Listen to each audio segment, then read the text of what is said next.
Harish Kalyan நடிச்சிருக்க diesel திரைப்படம் October 14ஆம் தேதி வெளியாகும். இந்த படம் வந்து யூஏ சான்றிதழ் வாங்கியிருக்கு சென்சாரில். இந்த படத்துக்கு வெற்றிமாறன் வந்து வாய்ஸ் ஓவர் கொடுத்துருக்காரு அப்படின்னு இன்றைக்கி ஒரு போஸ்டர் ரிலீஸ் பண்ணியிருக்காங்க.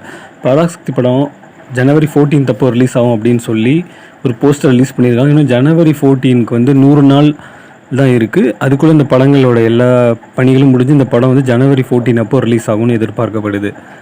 இட்லி கடை படம் வந்து தேட்டர்ஸில் பிளாக் பஸ்டராக ஓடிட்டுருக்கு.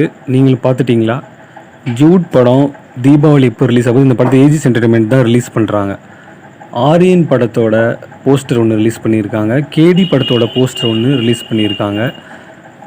இது ஒரு ஆக்ஷன் ஃபிலிமாக இருக்குன்ற மாதிரி எதிர்பார்க்கப்படுது. அதுக்கப்புறமா லோகா படம் வந்து கிட்டத்தட்ட 300 கோடியை தாண்டி ஓடிட்டுருக்கதாக சொல்லப்படுது.